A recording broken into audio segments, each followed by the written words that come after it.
வணக்கம். செய்திகள் வாசிப்பவர் செல்வம்.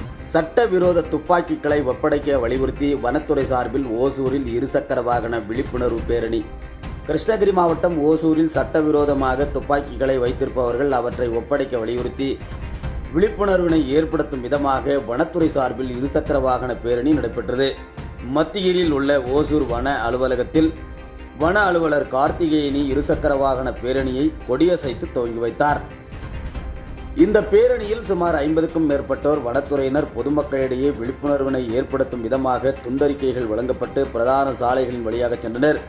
அப்போது கள்ளத்தனமாக நாட்டு துப்பாக்கிகளை வைத்திருப்பவர்கள் வனத்துறையிடம் அவற்றை ஒப்படைக்க வேண்டும் எனவும், அவ்வாறு ஒப்படைக்கப்பட்டவர்கள் மீது நடவடிக்கை எதுவும் இருக்காது எனவும், விளைநிலங்களை பாதிப்பதற்காக மின்சார வேலிகள் அமைப்பது சட்டப்படி குற்றம் எனவும், வெடிப்பொருட்கள் உள்ளிட்ட வன விலங்குகளை வேட்டையாட பயன்படுத்தப்படும் உபகரணங்களும் முறையாக வனத்துறையிடம் ஒப்படைக்கப்பட வேண்டும்.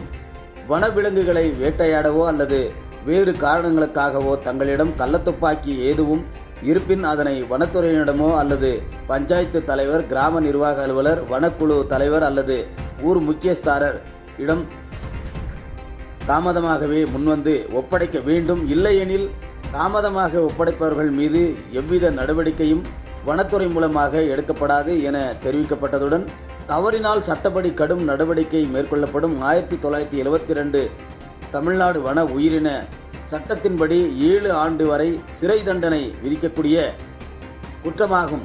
காப்பு காடுகள், காப்பு நிலங்களை ஒட்டியுள்ள பட்டா நிலங்களில் வெடிப்பட்ட மொட்டை கிணறுகள் வனவிலங்குகளில் விழுந்து உயிரிழப்பதை தடுக்க சுற்றுச்சூழல் அமைக்க வேண்டும் எனவும், ஏற்கனவே ஆக்கிரமிப்பு செய்யப்பட்டிருக்கும் காப்பு காடுகள் மற்றும் காப்பு நிலங்களில் ஆக்கிரமிப்பு அகற்றும் பணி தீவிரமாக நடைபெற்று வருகிறது. புதியதாக ஆக்கிரமிப்புகளை செய்பவர்கள் மீது கடுமையான நடவடிக்கை எடுக்கப்படும் என்பதையும் தெரிவித்துக் கொண்டனர். அதேபோன்று வனப்பகுதியில் உள்ள நீர்வீழ்ச்சி மற்றும் நீர்நிலைகளில் அத்துமீறி நுழைந்து குளிப்பது தண்டனைக்குரியது குற்றமாகும். எனவே அனுமதியின்றி வனப்பகுதியில் நுழையக்கூடாது.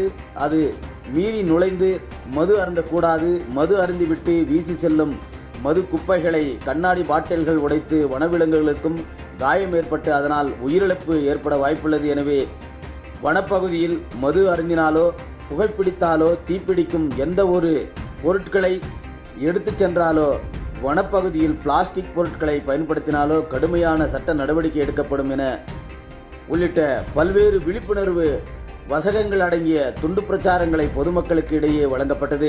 இதனைத் தொடர்ந்து செய்தியாளரிடம் தெரிவித்த வன அலுவலர் கார்த்திகேயனி, கிருஷ்ணகிரி மாவட்டத்தில் ஓசூர் வனக்கோட்டம் சுமார் 1500 சதுர கிலோமீட்டர் பரப்பளவு கொண்ட பெரிய வனப்பகுதியாகும். இதில் காவேரி வடக்கு மற்றும் தெற்கு வனவிலங்கு சரணாலயங்கள் அமைந்துள்ளன. இந்த பகுதியில் முக்கிய வனவிலங்குகளாக விளங்கும் யானைகளை பாதுகாக்கும் கள்ள நாட்டு துப்பாக்கிகளை ஒழிப்பதற்காகவும், 1 மாத கால அவகாசத்தில் சட்டவிரோதமாக நாட்டு துப்பாக்கிகளை வைத்திருப்பவர்கள் அவற்றை ஒப்படைக்க வலியுறுத்தி விழிப்புணர்வு ஏற்படுத்தும் இந்த பேரணி நடத்தப்பட்டது. அவ்வாறு தாமதமாக முன்வந்து துப்பாக்கிகளை ஒப்படைத்தவர்கள் மீது எந்த ஒரு நடவடிக்கை மேற்கொள்ளப்படாது என்பதோடு மட்டுமல்லாது,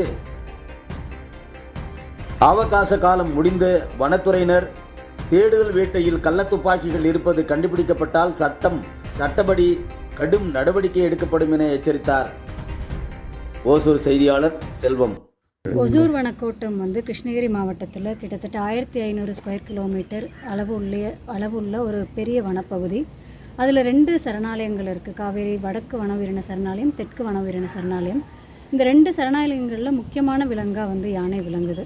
அதனால் யானைகளை பாதுகாப்பதற்காகவும் கள்ள நாட்டு துப்பாக்கிகளை ஒழிப்பதற்காகவும் இந்த ஒரு கேம்பெயின் ஆரம்பிச்சிருக்கிறோம்.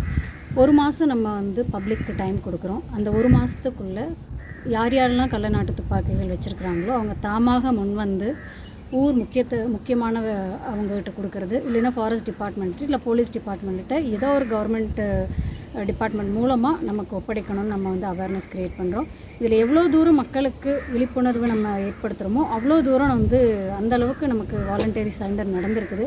ஏன்னா இதே மாதிரி 2022 செப்டம்பரில் ஒரு 20 நாள் டைம் கொடுத்து நம்ம இதே மாதிரி ஒரு ட்ரைவ் கண்டக்ட் பண்ணோம். ஒவ்வொரு நாள் ஒவ்வொரு ஈவெண்ட் கண்டக்ட் பண்ணுறோம். இன்றைக்கி வந்து பைக் ரேலி கண்டக்ட் பண்ணுறோம் அப்படின்னா நாளைக்கு வந்து பேம்ப்ளெட்ஸ் டிஸ்ட்ரிபியூட் பண்ணுறோம், திண்ணை பிரச்சாரம்னு பண்ணுறோம், பஸ் ஸ்டாண்டு அந்த மாதிரி முக்கியமான இடங்களில் மீட்டிங்ஸ் கண்டக்ட் பண்ணுறோம். விஎஃப்சி தலைவர், பஞ்சாயத்து பிரசிடெண்ட்டு, வார்டு கவுன்சிலர்ஸ் அவங்க மூலமாக நம்ம வந்து இந்த விழிப்புணர்வை வந்து மக்களுக்கு கொண்டு சேர்க்குறோம். இந்த 30 நாள் கழித்து அடுத்த மாதம் 17ஆம் தேதிக்கு அப்புறம் நம்மளும் ஃபாரஸ்ட் டிபார்ட்மெண்ட்டும் போலீஸ் டிபார்ட்மெண்ட்டும் சேர்ந்து ஒரு டாக் ஸ்குவாட் ரைடு வந்து கண்டக்ட் பண்ணுறோம்.